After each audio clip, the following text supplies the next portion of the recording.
에, 많이 안 보이시네요. 오늘 총정리하는 시간입니다. 총정리, 요한계시록 총정리인데 어떠셨어요? 요한계시록 공부하시면서?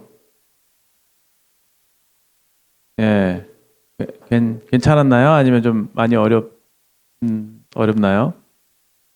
예, 잘 그래도 따라오셨을 것이라고 생각됩니다. 오늘 이런 총정리 말씀하고 다음 주에 골든벨 하면은 이제 요한계시록 공과가 끝이 나게 됩니다. 글쎄요, 저도 굉장히 많은 도움이 됐던 것 같고 형제자매님들에게도 일정 부분 이렇게 도움이 됐을 거라고 그렇게 믿습니다. 성경이고 가장 마지막에 기록된 책인데 또 좋은 책이고 귀한 책임에도 불구하고 단지 조금 이렇게 어렵다는 이유로 또 공부가 좀 필요한 그런 책인 것 같습니다. 그래서 저는 이제 과감하게 피하지 않고 정면 돌파했고 이번 공과 요한계시록을 이렇게 죽이 되든 밥이 되든 이렇게 한번 이끌고 와 봤습니다. 그리고 감사하게도 두 분의 형제님들께서 또 말씀을 도와주셔서 이렇게 공부를 잘 할 수 있었던 것 같고요.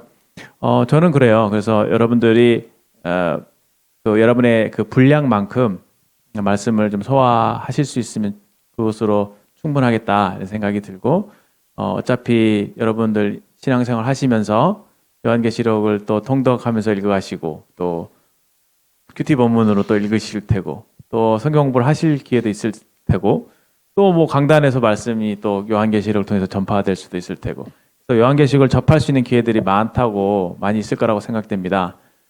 그렇기 때문에 좀 가랑비에 옷 젖는다는 심정으로 좀 가볍게 또 터치하고 또 다음엔 좀 더 무겁게 터치하고 좀 더 무겁게 터치하고 해서 세월이 지날수록 하나님 말씀 더 가까이 또 자세히 이렇게 알게 되므로 여러분들의 신앙이 더 견고해지길 바라는 그런 마음이 있습니다. 개중에는 제가 듣기로 여러분들 중에서 또 형제자매들 중에서 이렇게 좀 말씀을 듣는데 요한계시록 공부가 너무 좋았다 이렇게 말씀하시는 분들도 있고 그 가운데서 참 소망을 발견하신 분들도 있다고 생각됩니다. 참 놀라운 책인 것을 저희들이 알게 되죠. 자, 그러면 오늘 준비가 되어 있죠? 예. 네, 과거에 제가 뭐 영어를 좀 가르친 경험이 좀 있습니다.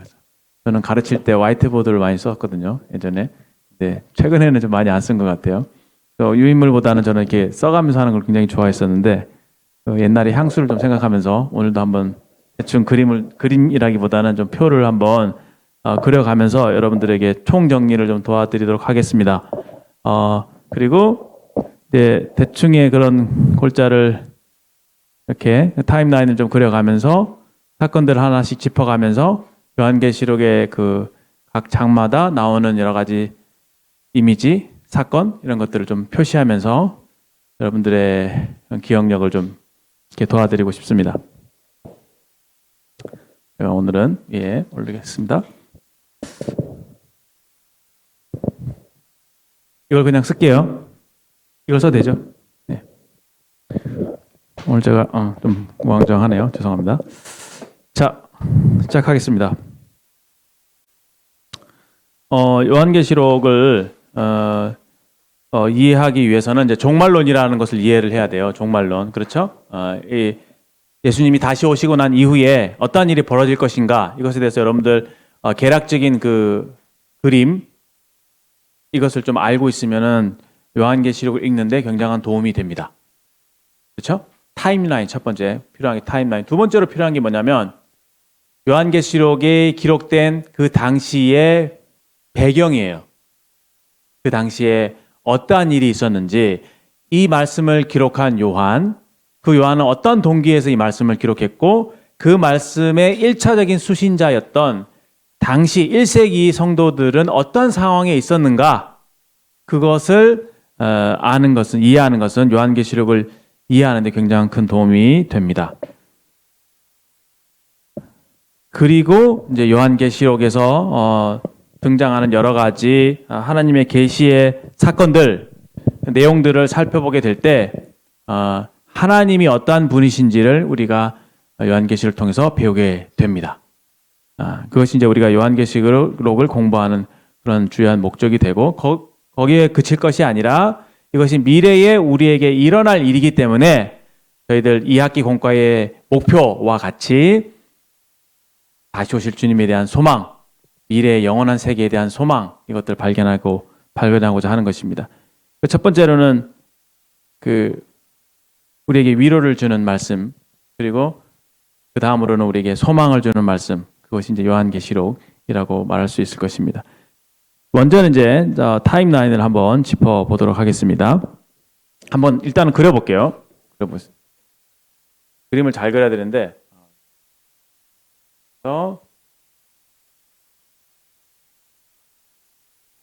찍겠습니다.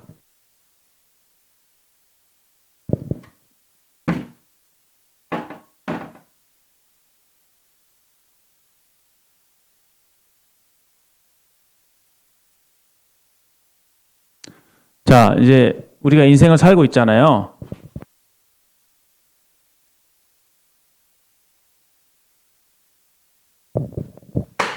예수님이 오셨을 때가 있을 겁니다. 그래서 예수님께서 죽으시고 부활하신 다음에 하늘로 올라가셨죠. 그렇죠? 그렇게 이제 지금 세상이 이렇게 흘러오고 있습니다. 그러다가 언젠가 예수님께서 이렇게 다시 오시게 되는 그런 날이 있을 텐데, 그렇죠? 어디에 오시냐면은 이제 공중에 오시죠. 그래서 이것을 공중재림이라고 합니다. 예수님께서 공중에 구름 속에 다시 오시게 될 때 어떤 일이 일어나느냐? 살아서 예수님을 믿은 사람들은 공중으로 이렇게 끌어올려지죠. 그렇죠? 공중으로 끌어올려집니다. 그래서 이것을 휴거라고 합니다. 휴거가 됨과 동시에 무엇이 시작되느냐?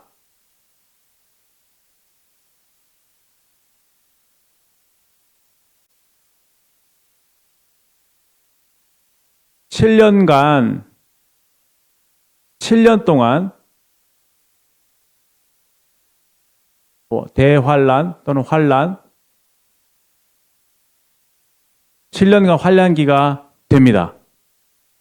그리고 이 환란기는 전 3년 반, 42달, 그렇죠? 1250일인가요? 골든벨에 나옵니다. 3년, 참고로 오늘 제가 하는 수업 잘 들으시면은 골든벨 문제를 많이 맞출 수가 있습니다. 제가 정답을 계속해서 툭툭 던질 거니까 그렇게 하시고, 내용이 좀 방대하긴 합니다만 그래도 천천히 가보겠습니다. 이렇게 구분이 됩니다. 그렇죠? 근데 이때 어떤 사건들이 일어나는가, 이것이 사실 종말론의 대부분의 내용을 차지하고 있습니다. 그래서 이 에스겔서라든지 구약에 있는 다니엘서를 잘 공부하셔야지만이 요한계시록의 내용을 보완해서 더 충분하게 풍성하게 이해할 수 있습니다. 요한계시록은 주로 많은 부분을 차지하고 있는 부분이 뭐냐면은 요 환란기에 어떠한 일들이 일어나는가. 그래서 뭐 여러 가지 이미지들, 짐승이 나오고 용이 나오고 뭐 두 증인이 나오고 14만 4천이 나오고 막 그러잖아요. 이제 많은 부분을 여기 이제 대환란기에 할애하고 있습니다. 참고로 그 성경 말씀, 저번에 제가 말씀을 드렸는데 1장 19절에 보면, 일단 이렇게 놓고요. 자, 요한계시록을 펴셨죠? 1장 1절 보시면 먼저 예수 그리스도의 계시라라고 시작하고 있고, 이는 하나님이 그에게 주사 반드시 속히 될 일들을 그 종들에게 보이시려고 그의 천사들을 그 종 요한에게 보내어 알게 하신 것이다. 요한이 반모섬에 유배가 되어 있을 때 하나님께서 천사를 보내서 이 계시, 환상을 보여주신 거예요, 요한에게. 그래서 요한이 그것을 보고 그 계시를 이렇게 요한계시록에다 기록한 책이 바로 요한계시록이 된 겁니다. 어떤 내용을 기록했느냐라고 했을 때 1장 19절에 네가 본 것과 지금 있는 일과 장차 될 일, 이것이 요한계시록의 내용이라고 했죠. 본 것은 무엇입니까? 1장에 나와 있는 계시를 주시는 분, 계시하시는 분, 이 계시자가 굉장히 중요합니다. 이 계시자를 본 거예요. 예수님의 영광을 보았죠. 그것이 본 것입니다. 1장 19절 보시면 지금 있는 일은 뭐냐? 2장 3장에 나와 있는 아시아의 7교회에게 일어난 일들, 그 7교회에게 보내는 편지, 그것을 지금 있는 일로 봅니다. 그리고 장차 될 일은 뭐냐? 4장 이후부터 쉽게 말하면 미래에 일어날 일, 그것이 예수님이 공중 재림하시고 난 이후에 이 땅에 또는 하늘에 일어날 일들, 그래서 영원까지 진행될 그 일들이 요한계시록 기록되어 있죠. 그러니까 대부분은 장차될 일, 그렇죠? 그것에 대해서 기록한 책이 요한계시록이다. 첫 번째, 제가 본 것에 대해서 예수님을 계시하시는 분이라고 얘기했잖아요. 그 계시에 있어서는 계시자가 굉장히 중요합니다. 왜 그러느냐? 첫 번째 교훈은 계시는 계시하시는 분에 관한 것이거든요. 앞으로 미래에 일어날 일들을 보여주시는 이유는 그 일을 통해서 그 일을 계획하시고 주관하시고 완성하시는 분이 계시다는 거예요. 그냥 어떤 사건이 우연히 그냥 이렇게 미래가 되면 일어날 것이야 라는 것을 예측해서 예언하는 것이 아니라 그것을 계획하시고 어떤 목적을 가지고 그것을 통제하시고 주관하시는 분이 계시다라고 하는 겁니다. 그래서 이 계시록에 있어서는 계시자가 굉장히 중요해요. 그래서 1장 1절 이렇게 시작하죠. 예수 그리스도의 계시라. 예수 그리스도에 관한 것이란 말입니다. 예수님께서 주신 것인과 동시에 예수님의 어떠하심을 드러내는 그런 계시다라고 하는 것이죠. 계시록을 읽게 될 때 우리는 놓치지 말아야 될 것이 뭐냐? 예수님이 어떠한 분이신지, 하나님이 어떠한 분이신지에 주목하는 것입니다. 그래서 예수님을 먼저 보여주세요. 요한이 계시를 받기 전에 어떻게 합니까? 먼저 예수님께서 다가오셔서 자신의 모습을 계시하십니다. 요한이 그 주의 날에 성령에 감동이 되었더니 10절에 뒤에서 나는 나팔 소리 같은 큰 음성을 먼저 들어요. 그리고 딱 몸을 12절에 돌이키니까 나에게 말하는 음성을 알아버리고 돌이킬 때에 촛대 사이에 인자 같은 이를 보게 되죠. 그분에 대한 묘사가 계속 기록되어 있습니다. 그래서 예수님에게 먼저 주목하게 되고 그 예수님을 주목하게 됐을 때 그분의 영광이 압도가 됩니다. 그리고 난 이후에 예수님께서 친절하게 이제 이런 계시를 주시면서 이걸 기록하라고 하시는 거죠. 그렇게 해서 이제 계시가 펼쳐지게 됩니다. 이제 아시아에 보내는 이것은 지금 있는 일이니까 조금 나중에 생각을 해볼 수도 있을 것 같은데 이 타임라인은 제가 조금 있다가 다시 성경을 그럼 넘겨가면서 말씀을 드리겠습니다. 그러면 자, 두 번째로 생각하니까 제가 배경이라 했죠. 역사적인 배경. 그렇죠? 역사적인 배경이 굉장히 중요합니다.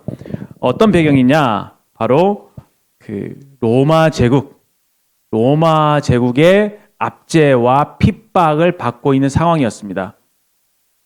로마의 황제가 황제 숭배를 강요했죠. 그래서 예수님만이 주인이시다라고 고백하며 살아가는 그리스도인들에게 있어서는 이것이 엄청나게 큰 도전이었습니다.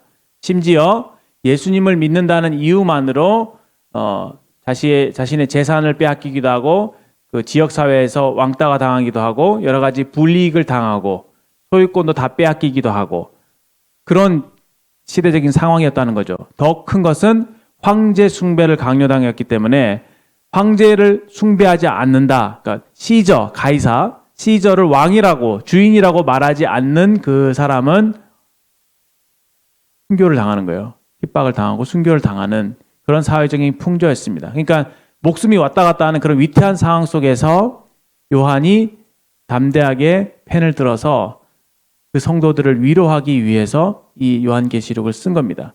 근데 흥미로운 사실은 우리가 예전에 공부했죠. 잠깐 뒤를 넘어가면은 바벨론이 나오잖아요. 그 바벨론이 로마와 굉장히 유사하다고 했죠. 그리고 이 성경에 등장하는 예수님에 대해서 만왕의 왕, 만주의 주, 그렇게 하는 구절들이 나오죠. 예수님께서 온전히 주인이 되셔서 이 모든 역사를 통제하는 것을 이 요한계시록을 통해서 우리가 보게 됩니다. 그랬을 때 이게 다 예수님께서 의도하시는 대로 역사가 흘러가게 될 것이고 그렇게 마무리가 되고 예수님께 또 하나님께 모든 영광이 돌아가겠구나라는 것을 쭉 영화를 한 편을 딱 보듯이 요한계시록을 통해서 계시를 받게 됐을 때 또 이 글을 읽었을 때 그 읽는 성도들의 마음이 얼마나 고무가 되고 위로가 되고 격려가 됐겠습니까? 그렇지. 우리가 섬기는 분은 바로 참 주인이신 예수님이시지. 우리가 시저에게 굴복할 이유가 없다라고 하는 그런 마음을 갖고 이 로마 제국에 대해서도 바라볼 때 이 로마 제국 결국은 이 바벨론이 멸망한 것처럼 이렇게 무너질 것이야. 그리고 그 로마 제국의 바벨론을 지난 시간에 제가 말씀드렸잖아요. 바벨론을 쥐고 있었던 게 뭐였죠?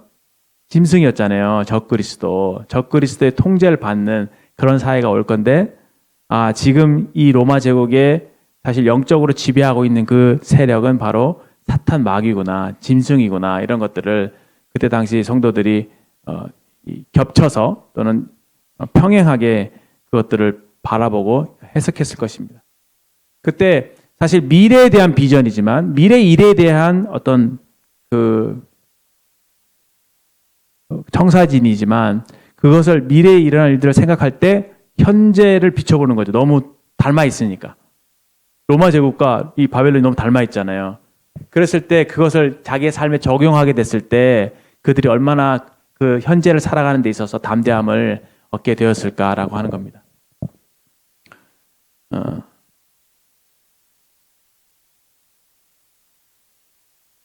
그래서 사실은 이 에베소 교회부터 시작해서 버가모, 두아디라, 사데, 빌라델비아, 라오디게아 이렇게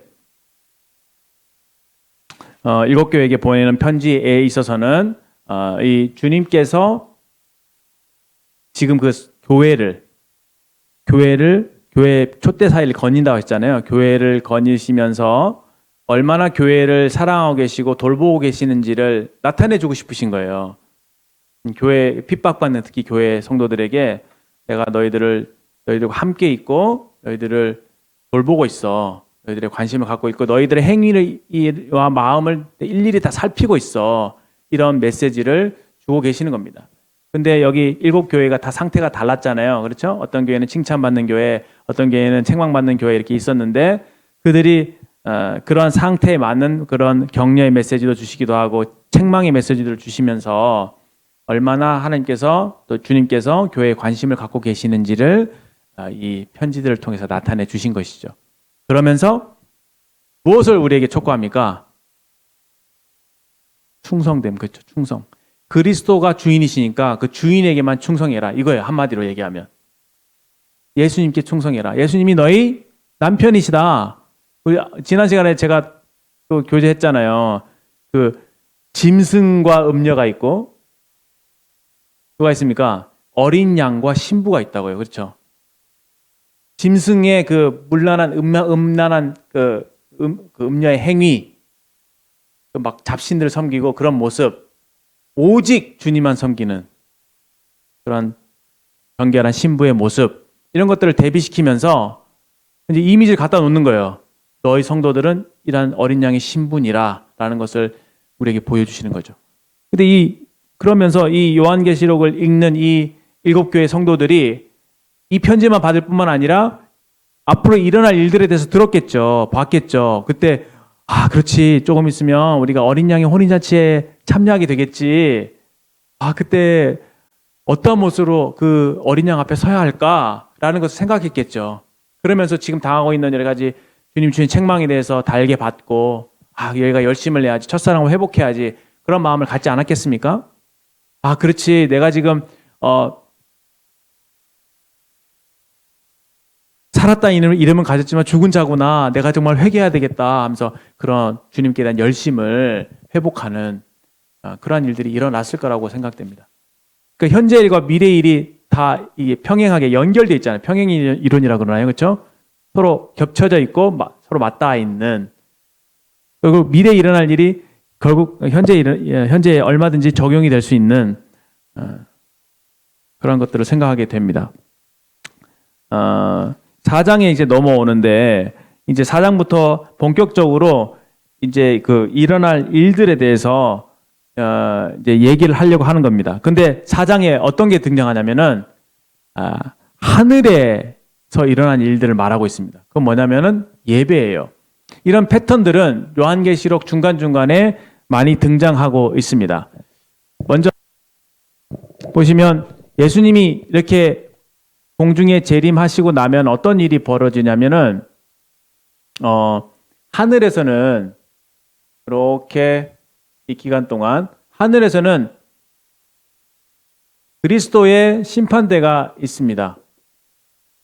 이 심판은 잘못한 거 벌 주는 게 아니라 잘한 것만 칭찬하고 상 주는 그 심판대예요. 여기는 이때 휴거된 모든 성도들, 그리고 주 안에서 죽은, 제가 분별할 때는 신약교회 성도라고 생각해요. 주 안에서 죽은 성도들 다 부활해서 공중에서 예수님을 만나게 됩니다. 그리고 그리스도 심판대에 들어가게 되는데 그때 각 사람의 일한 대로 갚아주시는 그런 하나님 예수님으로부터 상급을 받습니다. 그리고 여기 또 어떤 일이 있냐면 어린 양의 혼인잔치 우리 보셨죠? 보셨나요? 지난주에? 네, 재밌었죠? 네. 그게 여기에 일어납니다.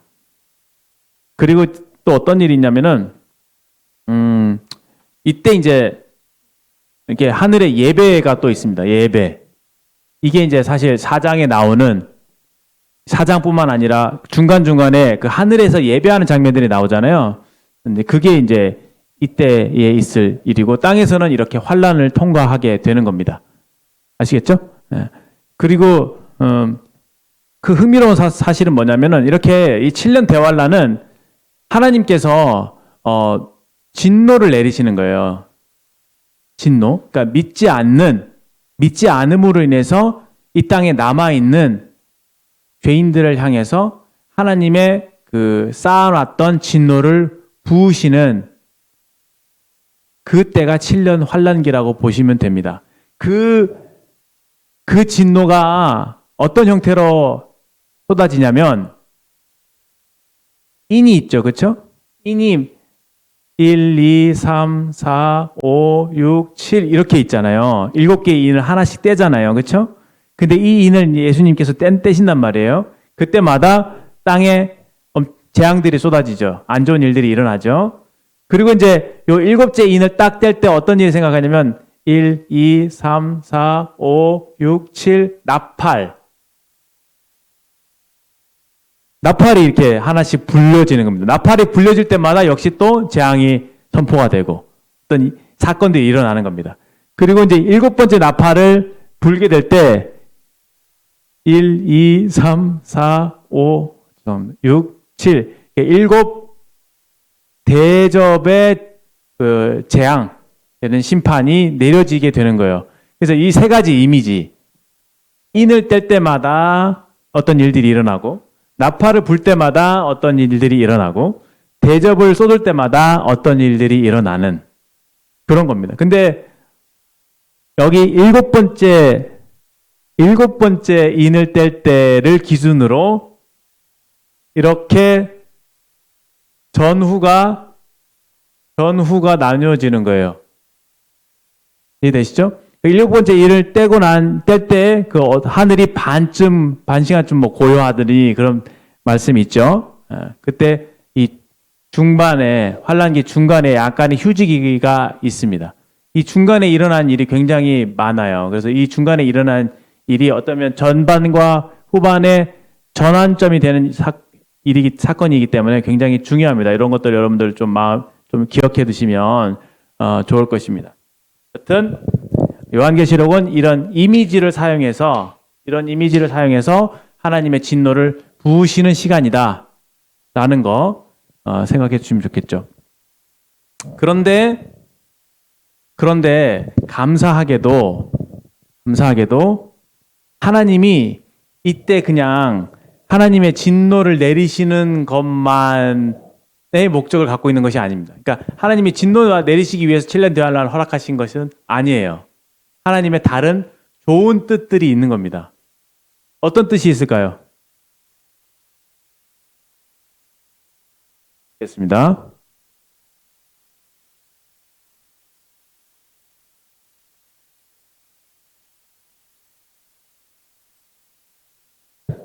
어떤 뜻이 있냐면은, 예, 그렇죠. 진노 중에서도 하나님께서 뭘 베푸십니까? 긍휼을 베푸십니다. 진노가 있는데도 하나님께서 여전히 구원의 길을 주신다고요. 구원의 길을. 누구를 통해서?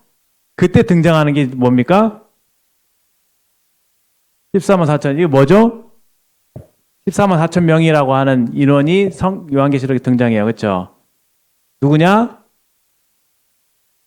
한마디로 유대인 성도니까 유대인임에도 불구하고 환란기 때 예수님을 믿은 사람이겠죠. 그렇죠? 네. 이 유대인 성도가 어떤 역할을 하냐면 전도해요. 전도. 유대인 성도가 전도를 합니다. 그리고 이때 이방인 중에서도 구원받는 성도들이 있어요. 전도 활동이 이루어집니다. 그리고 또 어떤 사람이 있냐? 이 후 3년 반으로 생각이 되어지는데 두 증인이 있습니다. 두 증인, 아마도 모세와 엘리야일 것이다 라고 추측하는데, 이런 부류들을 통해서 전도하게 하세요. 그래서 환란기 때도 구원받을 수 있는 기회를 주는 겁니다. 근데 이때도 끝까지 안 믿는 사람은 안 믿어요. 그렇죠? 계속 재앙이 쏟아져요. 예를 들어서 막 우박이 막 쏟아져요. 그러니까 우박이 쏟아지니까 우리를 그 하나님의 진노에서 가리라 막 이렇게 얘기하고 하면서 막 그 진노를 진노를 막 피하려고 하고 하는데도 여전히 하나님께 돌이키지 않고 회개하지 않습니다. 그리고 하나님을 욕해요, 오히려. 그러니까 이렇게 재앙을 내리면은 당연히 사람이 마음이 낮아지고 하나님 잘못했습니다. 용서해 주세요. 구원해 주세요. 이렇게 해야 되잖아요. 근데 환란기 때도 안 믿으려고 하는 사람은 여전히 안 믿는다는 거예요. 그러니까 믿고자 하는 사람과 믿기를 싫어하는 사람, 그 마음을 확연하게 갈라놓는 시간인 거예요. 같은 재앙을 받는데도 어떤 사람은 믿고 어떤 사람은 마음을 낮추고 믿고 어떤 사람은 그렇지 않고 더 하나님을 저주하고, 그런데도 하나님께서 이렇게 환란 중에도 긍휼을 베푸시는 것이죠. 이런 사람들을 통해서. 그게 이제 그 선택을 끝까지 보여주는 게 뭐냐면은 우리가 보이는 짐승이죠. 짐승이 뭐냐? 이게 우리 악의 삼일체, 용 있고 짐승 왼쪽에 읽을까요? 짐승이 있죠. 이렇게 여기 누가 있나요? 악의 삼일체, 거짓 선지자, 이렇게 그냥 알아두시면 좋습니다. 짐승이라고 안 쓸게요. 여기다가 먼저 적그리스도, 여기는 사탄이겠죠. 이렇게 쓰면은 성경에서는 얘를 용으로 표현하고 있어요. 사탄을 마귀 또는 용으로, 이미지, 용의 이미지를 사탄이 갖고 있는 거예요. 뱀의 이미지가 있죠, 그렇죠? 얘는 어떠냐? 얘는 짐승의 이미지예요. 적그리스도는 짐승입니다. 얘는 뭐냐? 얘도 짐승이에요. 근데 나중에 요한계시록에 보면 두 짐승이 또 나오죠. 제가 성경을 찾아야 되는데 왔다 갔다 하기 힘드네요. 기억에 의존하겠습니다. 두 짐승이 나와요. 이 짐승은 어디서 올라오는 짐승이냐? 바다에서 올라오는 짐승. 이 짐승은 어디서 올라오는 짐승이냐? 땅에서 올라오는 짐승이에요. 땅에서 나온 짐승. 다르죠? 그 두 짐승이 나와요. 뭐 이렇게 다른 거예요. 그러니까 닮았죠? 성부, 성자, 성령과 닮았죠? 진짜 하는 일도 하는 그 짓도 너무 똑같아요. 나중에 어떻게 하냐면요. 우리 666 알죠? 666. 이 짐승이 후 3년 반 때 다스려요. 그 세상을 다스리는데 무엇을 통해서? 666 밖에 해서. 그래서 이마와 손등에 666을 받게 해요. 그래서 이걸 받으면 구원받을 기회가 없는 거예요. 이거 받으면 바로 지옥불에 떨어지는 거예요. 이해되죠? 마지막 기회인 거예요. 근데 이것을 받는 동시에 나는 짐승에게 숭배하겠습니다. 라고 하는 거예요. 재미있는 것은 이 거짓 선지자가 뭘 만드냐? 이 짐승의 우상을 만들어요. 이게 짐승의 이미지라고 했죠. 이 짐승의 모양을 만들겠죠. 우상을 만들어서 이 짐승의 우상에게 이 짐승이 경배하게 한다고요. 성령이 성자를 위해서 하는 일과 똑같죠. 성령이 하시는 일은 뭡니까? 예수님을 믿게 한다고요. 그렇죠? 맞습니까? 근데 똑같이 해요. 이 짐승이 이 바다에서 나온 짐승을 숭배하게 합니다. 세상 사람들로 하여금. 그래서 666표를 받게 하는 거예요. 안 받으면 죽죠. 그렇게 해서 그 순교당한 사람들이 나중에 천년왕국 시작될 때 부활합니다. 그것이 첫째 부활인 거예요. 순교당한 사람들의 부활. 기억해 두십시오. 얘가 얘를 숭배하도록 한다고요. 그게 성경에 나와요. 제가 그거 보고 재밌었습니다. 제가 미처 생각지 못했던 부분인데 왜 짐승이 어떻게 다를까 했는데 바다는 어떤 걸 의미하냐면은 만국을 통치하는 걸 얘기합니다. 그렇죠? 만국. 아마 땅은 그 이스라엘 예루살렘을 지칭한다고 이렇게 얘기한다고 그래요. 그래서 조금 다르죠, 스케일이. 얘는 바다, 얘는 땅. 그렇게 되어 있습니다. 이 사탄이 적그리스도 짐승에게 권한을 주죠. 권세를 줘서 여러 가지 이적을 행하게 하고 다스리게 합니다. 또 얘가 그리스도를 어떻게 코스프레 한다고 했죠? 전 3년 반 때 이게 죽어요. 전쟁에서 고가 마고기 전쟁인가 거기서 죽는데요. 죽는데 후 3년 반 될 때 전 3년 반 때 죽었다가 다시 살아난답니다. 제가 정확하게 다시 보면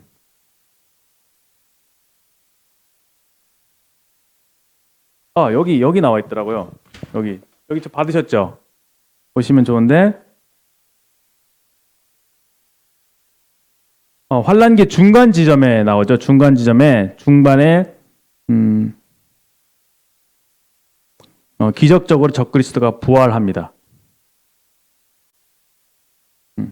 중간 지점에 이 중간 지점에 적그리스도가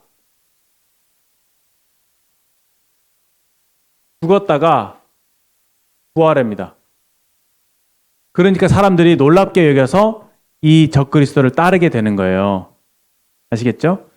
자, 그 다음에 이 환란 중에서 긍휼을 베푸시는 게 한 가지 목적이 있다고 말씀을 드렸죠. 그 다음에 또 한 가지 목적은 뭐냐면은 이스라엘과 약속을 지키는 겁니다. 이스라엘. 두 번째는 이스라엘.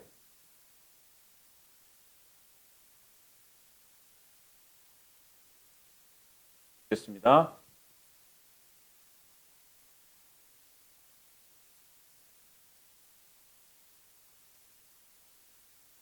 한 가지 또 주목해야 될 부분은 이스라엘을 하나님께서 어떻게 다루시느냐입니다. 여기 전 3년 반 환란기가 시작될 때 이스라엘과 적그리스도가 평화조약을 맺습니다. 평화조약.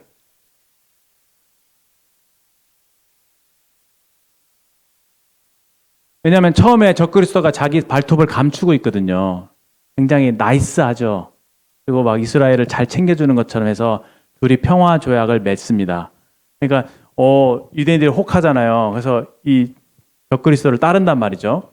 그런데 이렇게 하다가 중간쯤 돼서 제가 지금 말씀드렸죠. 멸망에 가증한 것. 다시 말해서 이 적그리스도가 성전 건축도 시작됩니다. 대상 성전이 이제 건축이 되죠. 그리고 어떤 일이 있냐면 적어놨는데 뭐 열불 연합체 뭐 이런 열방이 열불로 대변되는 연합체가 등장한다고 합니다. 이렇게 해서 성전도 건축되고 평화조약도 맺어지고 이렇게 전 3년간은 다소 조금 평화로운 모습으로 좀 환란이 좀 덜한 모습으로 전 3년이 진행이 되는 겁니다. 그러니까 처음에는 사탄의 전략이 유화 정책이죠. 그러다가 자기 말 안 들으면 나중에 어떻게 됩니까? 강경하게 나가는 거예요. 그 차이인 거예요. 약간 온건하고 여기는 완전히 과격하고 강력한 그런 적그리스도의 활약이 있습니다. 그래서 이렇게 진행돼 나오다가 중간에 일어나는 일들이 굉장히 중요한데 이때 적그리스도가 이때 언약을 파괴합니다. 여기 언약 파괴. 서로 조약을 맺었는데 그 조약을 파괴하는 거예요. 그 다음에 적그리스도는 자기 말씀드린 대로 성전에 딱 가서 그 시은 자에 딱 앉아서 자기가 하나님이다 라고 얘기하는 거죠. 자기를 숭배하도록 하는 거죠. 그런데 여기 또 적그리스도가 죽어요. 암살을 당해요. 근데 얼마 있다가 다시 부활하는 그런 일들이 생기는 겁니다. 그때 유대인들이 배신을 당했잖아요. 그러니까 유대인들이 도망가죠. 유대인들이 여기 뭐 페트라라고 하는 곳으로 도망간다고 합니다. 아마 성경에는 광야라고 되어 있는 것 같기도 한데 제가 이거는 좀 확인해 보겠습니다. 페트라로 피신 간다 그러고 그 다음에 7 왕이 이 적그리스도에게 복종합니다.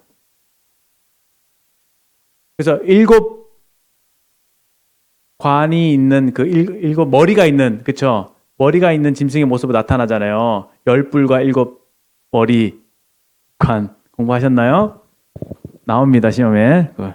그게 이 7 왕이 그를 복종하고 있는 모습인 거예요. 그 다음에 바벨론, 여기 이제 바벨론이 등장합니다. 이 바벨론을 경제, 종교, 수도로 만듭니다. 근데 이때 바벨론이 이제 배신을 당하게 되는데 음녀를 죽이죠. 짐승이 음녀를 죽입니다. 그러니까 어떤 바벨론의 종교 체제가 무너진 거다 보면 됩니다. 종교 체제가 왜냐하면 음녀는 바벨론의 종교 체제를 상징하는 거니까. 그렇게 해서 이제 이때 대전환이 이루어지게 되고 이제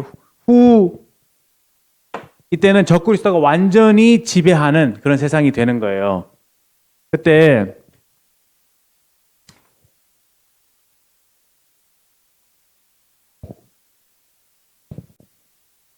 등장하는 것이 후 3년이 등장하는 것이 이제 666을 통해서 지배하는 것이죠. 이때는 정말 강력하게 세상을 지배하고 적그리스도를 숭배하게 하고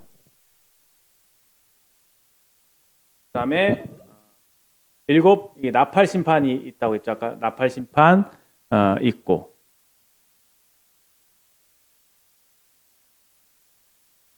그다음에 그 핍박 환란기 성도들에 대한 핍박이 있습니다. 엄청나게 무시무시한 일들이 이제 후 3년 반에 이루어지게 됩니다. 그리고 이제 이 후 3년 반이 끝나기 아주 그 직전에 요 한 75일간이라고 하는 이 기간이 있대요. 그러니까 끝날 때쯤에 여기 굉장히 중요한 사건이 이제 등장을 하게 되는 겁니다. 그 사건이 뭐냐? 그 7 대접 심판이에요. 이거는 나팔 심판은 후 3년 반에 걸쳐 좀 긴 기간에 걸쳐서 나타나는 걸 한다면은 이 대접 심판은 짧은 기간 내에 막 부어지는 거예요. 7개가. 마지막 그 토토화시키는 것처럼 진노를 막 심판을 부으시는 거죠.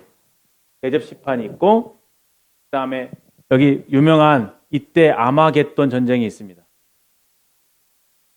참고로 성경에는 2번의 전쟁이 있는데 이 시작 부분에 있는 전쟁이 곡과 마곡의 전쟁이에요. 전 세계적인 전쟁이죠. 곡, 마곡 전쟁. 이건 이제 한마디로 말하면 러시아 북방 왕이 쳐들어오는 거예요, 이스라엘을. 이해되시죠? 그때 북방 왕이 패합니다. 적그리스도가 도와주니까. 그렇죠? 이 전쟁은 러시아가 침공하는 전쟁이다. 이렇게 보시면 되고, 여기 아마겟돈 전쟁은 그냥 열 왕들이, 이스라엘을 미워하는 열 왕들이 쳐들어오는 거예요. 이스라엘을 쳐들어오는 이 전쟁입니다. 그때 이스라엘이 스스로 이길 수 있을까요? 없죠. 누가 도와주셔야 돼요? 예수님. 그래서 예수님이 이때 지상 재림하시는 거예요. 전쟁하시러 오시죠. 백마탄 왕으로 천군을 데리고 이 땅에 오십니다. 아메겟돈 전쟁을 그래서 예수님이 승리로 이끄시죠.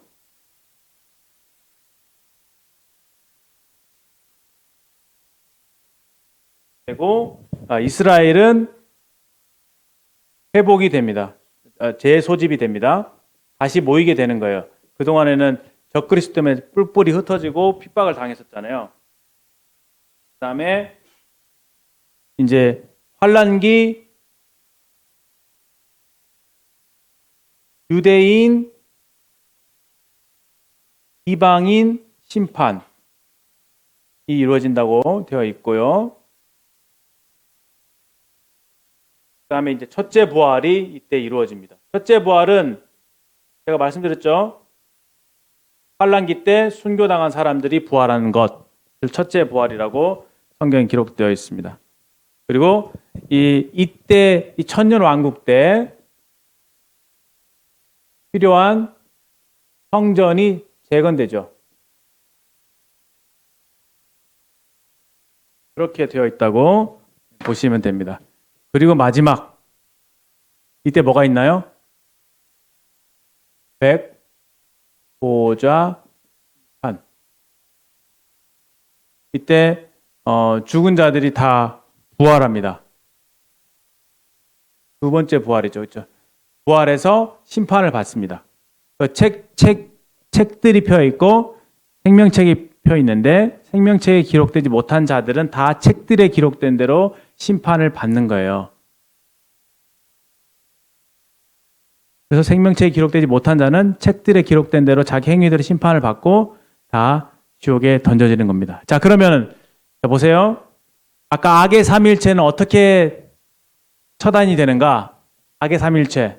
용과 짐승과 짐승이 있죠. 그러니까 짐승과 거짓 선지자. 이 두 짐승은 어떻게 처단이 되나요? 언제 죽죠? 성경에 보시면 예수님께서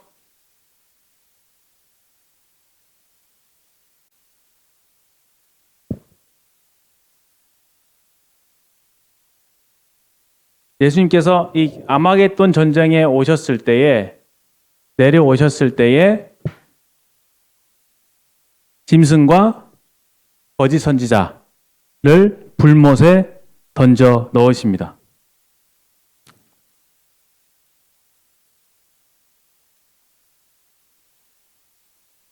그게 19장에 나오죠. 19장에 보면은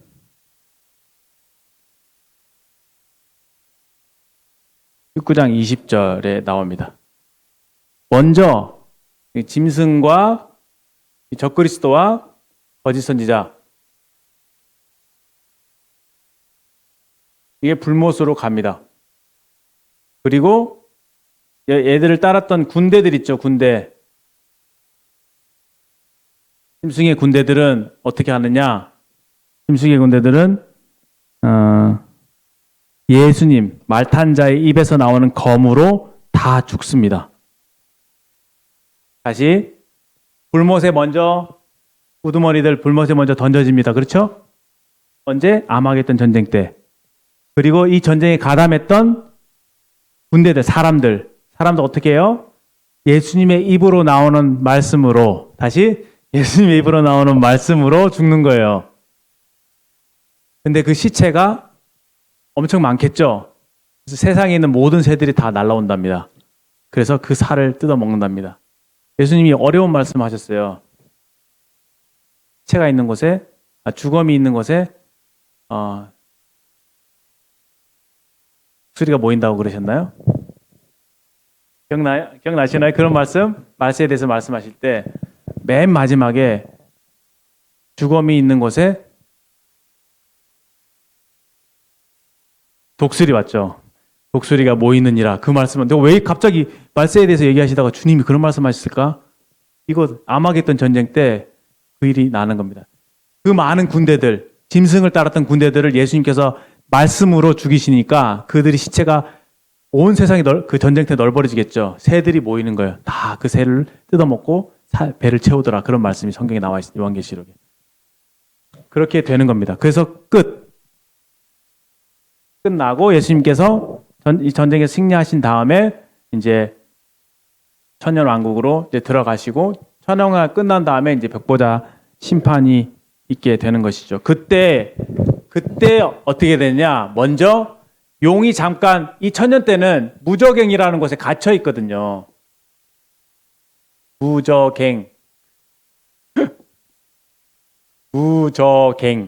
무저갱이라고 하는 곳에 감금이 됩니다. 뭘로? 열쇠와 쇠사슬로 감금이 돼요.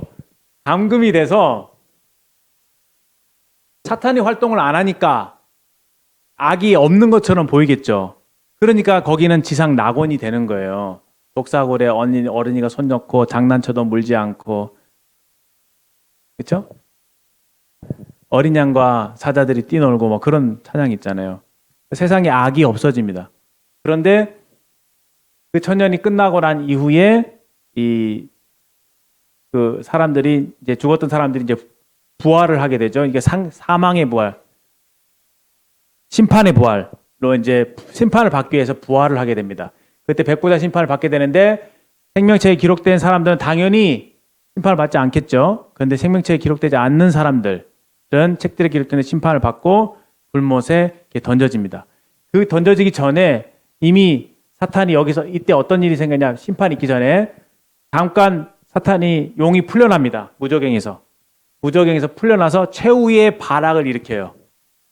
하나님을 대적합니다. 그때 어떻게 되죠? 세상을 미혹하고 막 싸움을 붙이고 막 최후로 전쟁을 일으키려고 합니다. 그런데 하늘에서 불이 내려와서 그 용을 따르는 사람들을 다 처단하고 그리고 그들을 미혹하는 마귀가 불과 유황못에 던져집니다. 그래서 세세토록 밤낮 괴로움을 당합니다. 아마 하나님의 말씀으로 용을 불못에 던져 넣는 것이 아닌가 그렇게 생각이 됩니다. 그래서 용이 최후로 불못에 던져지고 난 이후에 백보자 심판이 있는 거예요.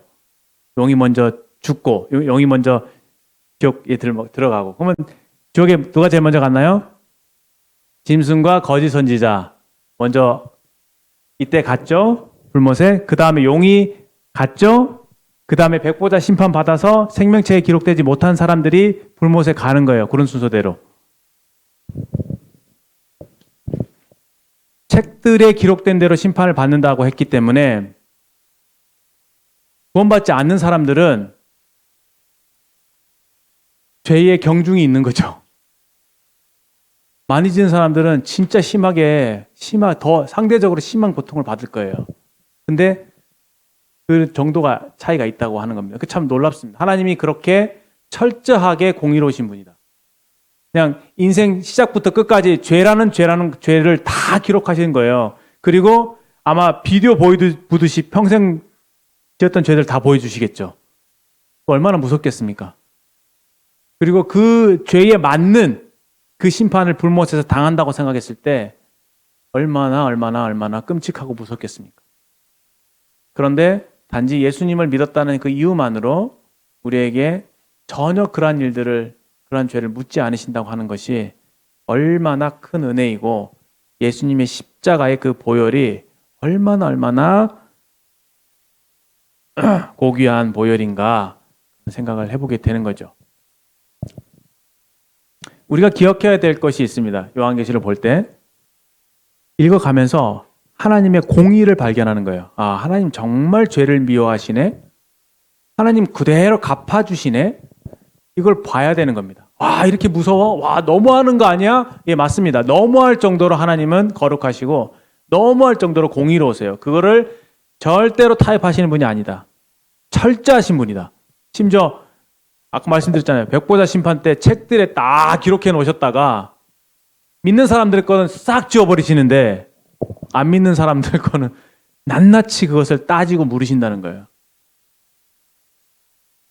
그런데 그럼에도 불구하고 이 진노를 부으시는 중에도 끝까지 기회를 주시고 예수님을 믿을 수 있는 기회, 심판을 피할 수 있는 기회를 주시는 분이다.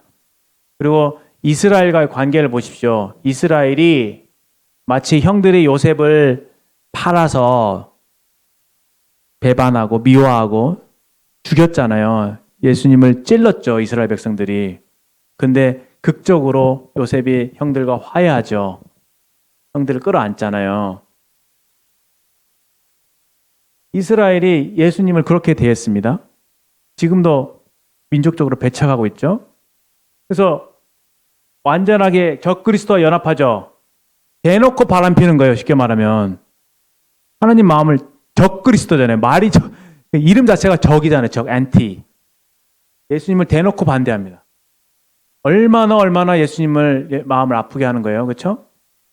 예수님이 한 표현이 있는데 성경에 보면 나의 사랑이라고 하고 내가 그 결혼한 관계로 얘기하고 있잖아요. 이사야의 말씀 보십시오. 사실 1차적으로는 유대인들에게 한 말씀이거든요. 내가 너를 지명하여 불렀니 너는 내 것이다. 뭐 그런 말씀들 있잖아요. 요즘 많이 보시죠? 이사야 엄청난 말씀이 기록되어 있죠. 이거 내가 나한테 하시는 말씀 받아도 돼야 할 정도로 너무 엄청난 말씀이 기록되어 있잖아요. 얼마나 우리를 소중히 여기시는지 그만큼 그 1차적인 대상이 이스라엘이었거든요. 예루살렘아 암탉이 자기 새끼를 그 품에 안으려 함 같이 내가 너희를 안으려 함이 몇 번인가. 그러나 너희들이 원하지 아니하였다 하면서 예루살렘을 내다보시면서 예수님이 우셨거든요. 그 예수님의 눈물에서 그 이스라엘, 유대인을 향한 하나님의 그 마음, 그것을 우리가 엿볼 수 있습니다. 왜냐하면 하나님은 보세요. 하나님 정말 진심이시거든요. 하나님은 정말 이스라엘을 사랑하시기 위해서 약속하시잖아요. 언약으로 내 아내로 삼은 거예요. 이스라엘을. 그러니까 여러분들 이스라엘을 가볍게 봐서는 안 되는 겁니다. 진심으로 이스라엘을 사랑했고 하나님의 전부를 이스라엘에게 줬습니다. 유대인들에게. 그런데 그 기대를 이스라엘이 저버린 거예요. 저버렸어요. 바람 폈어요. 여러 번 바람 폈어요. 여러 번 아프게 했어요. 그럼 하나님이 너 저리 가 버려. 너 꺼져. 내가 너 같은 여자 같이 안 살아. 이렇게 하시는 분이 절대 아니라는 거. 호세아 말씀을 통해서 보셨죠? 호세아.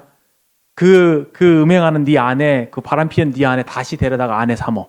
그러잖아요. 호세아한테. 그러니까 눈물을 머금고 가서 데려온 거예요. 데려와서 또 이제 나만 사랑해. 내가 용서해 줄게. 같이 살자. 이렇게 했는데 어때요? 또 바람 피죠. 남편의 마음이 아내를 향해서 진심이면 진심일수록 그 남편의 마음은 찢어지겠죠.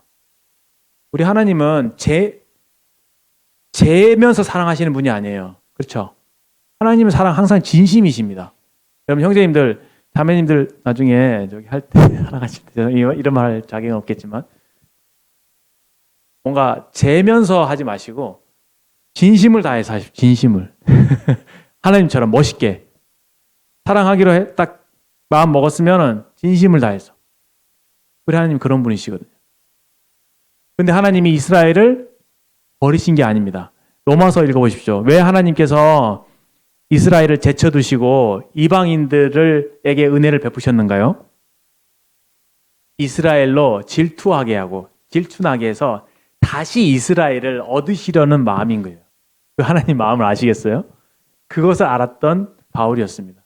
그러니까 이스라엘을 위해서 내가 그리스도께 끊어질지라도 내가 이스라엘에서 복음을 전하겠다. 그런 마음을 바울이 표현했던 것이죠.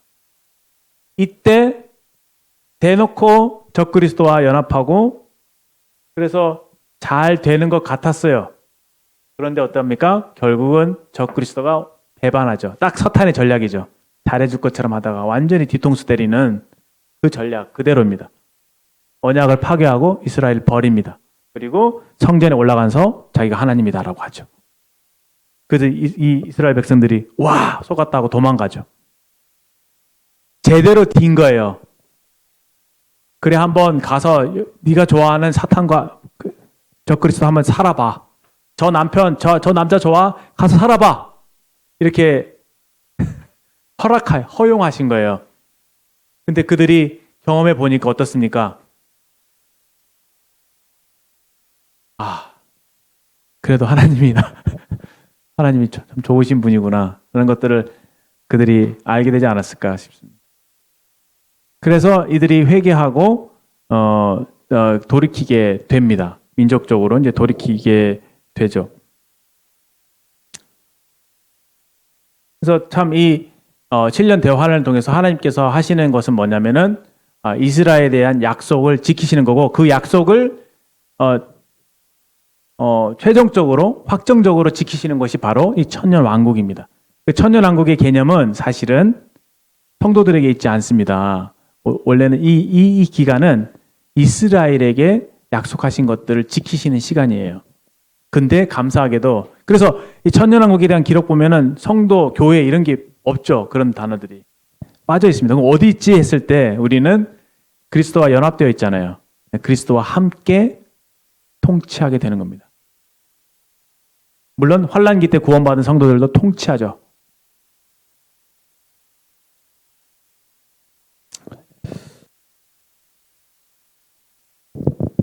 정리가 대충 됐는지 모르겠습니다. 그리고 새 하늘과 새 땅은 지난 시간에 우리가 말씀을 들었는데 벽보다 심판이 있은 후에 새 예루살렘이 내려오죠. 하늘로부터 내려오고 이전 하늘과 땅이 없어집니다. 부천지가 없어지고 신천지가 생겨납니다. 새로운 하늘과 땅, 새 하늘과 새 땅 생겨나서 영원한 세계로 들어가게 됩니다. 지난 시간에 말씀 잘 들었으니까 그 부분은 넘어가도록 하고요. 그래서 이제 요한계시록은 그 천국에 대해서 이제 보여주면서 그 천국에 오도록 초청하고 있죠. 목마른 자는 성령과 신부가 말씀하시기를 오라. 듣는 자도 오라 할 것이요 목마른 자도 올 것이요 원하는 자는 값없이 생수를 받으라. 그렇게 하면서 오도록 초청하고 있습니다.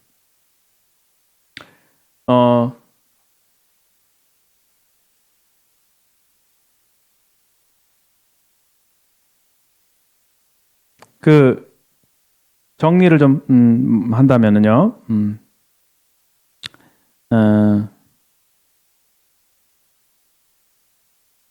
일단은 첫 번째로는 이 환란기 이 당시에 로마의 그 황제 숭배를 강요받았던 그 성도들이 앞으로 장차 하나님께서 이와 같이 세상을 펼쳐 나가실 것에 대해서 듣게 됐을 때 얼마나 그들의 마음속에 든든함 그리고 얼마나 큰 위로를 얻게 되었을까. 세상이 이렇게 되겠구나. 미래가 이렇게 펼쳐지고 우리에게 새 하늘과 새 땅이 있겠구나. 천년 왕국이 있고 새 하늘과 새 땅으로 들어가게 되는 그런 소망이 우리에 있구나를 생각하면서 그들이 잠깐 당하는 어떤 불이익과 핍박과 고난에 대해서 많은 위로를 얻었을 거라고 생각합니다. 그래서 여기 사용되는 여러 가지 그 이미지들 이런 것들이 그 내용들이 사실은 그들에게 직접적으로 참 어필이 되는 그런 메시지였다고 볼 수 있습니다. 두 번째는요, 이제 가장 어떻게 보면 요한계시록의 중요한 메시지, 하나님의 통치입니다. 그 하나님의 통치, 할렐루야, 전능하신 이가 다스리신다라고 하는 그 말이 찬송과 예배의 주제임과 동시에 이 요한계시록의 주제입니다.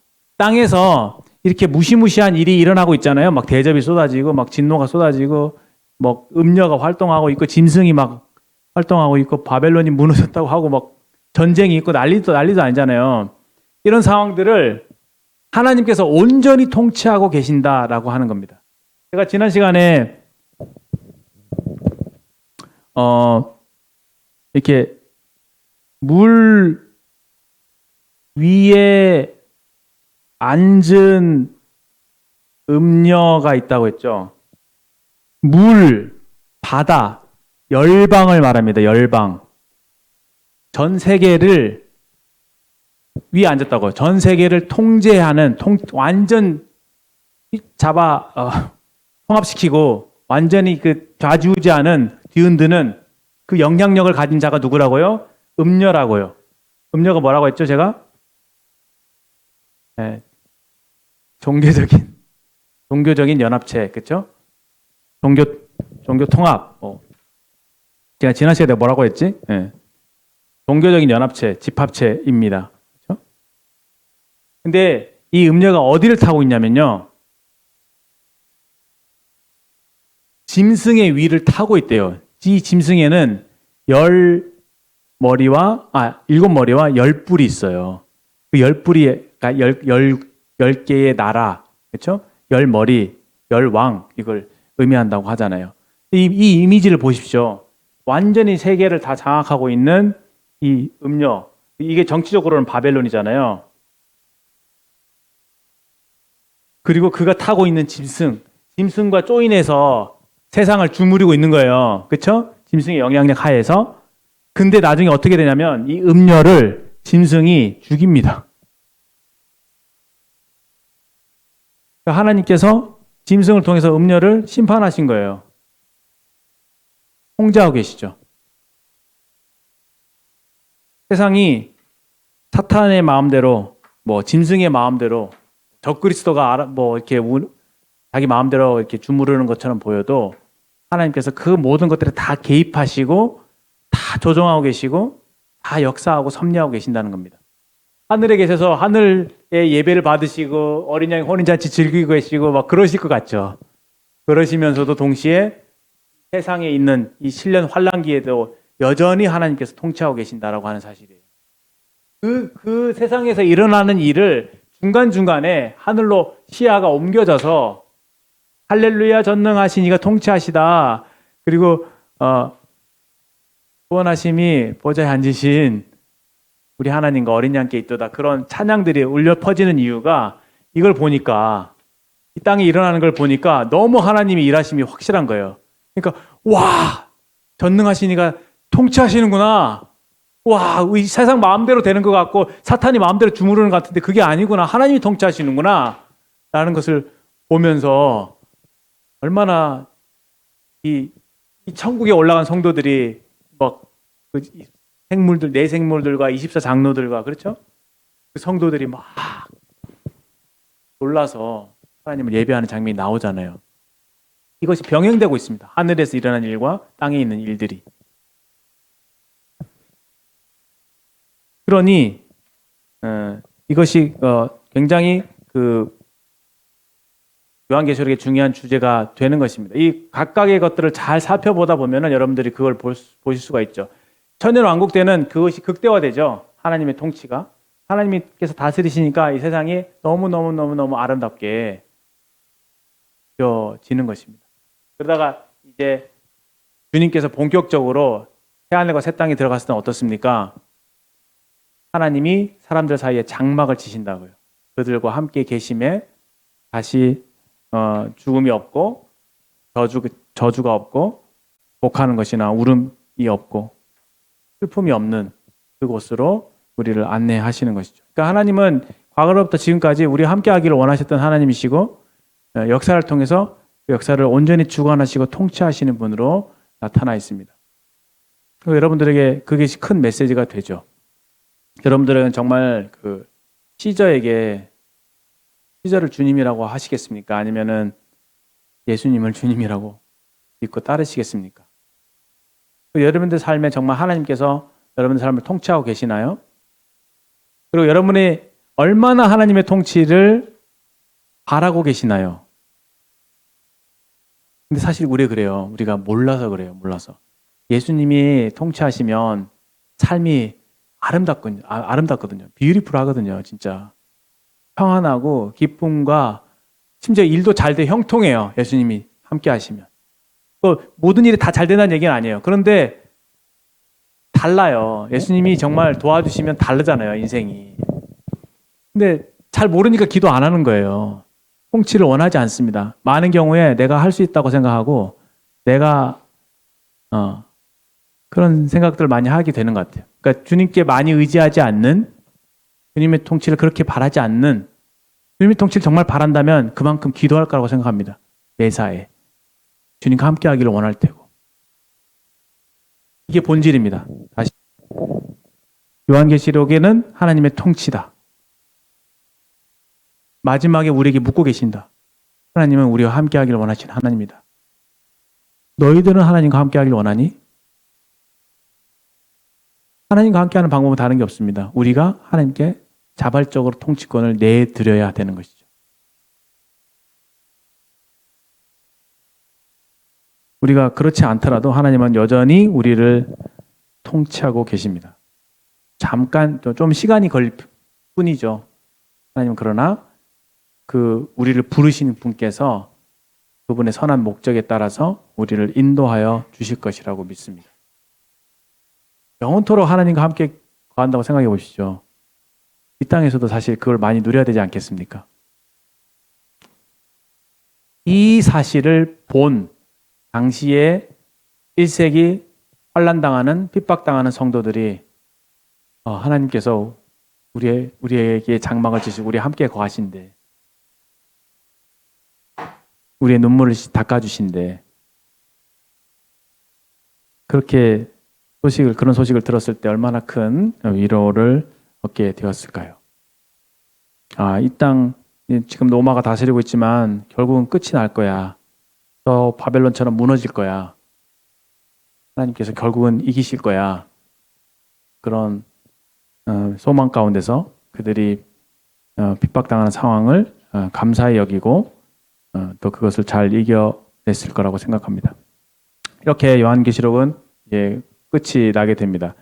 시간이 너무 부족하네요. 이거를 다 저도 잘 공부가 많이 충분히 되지 못하고 우리 저번에 야물 형제님 모시고 말씀 들었잖아요.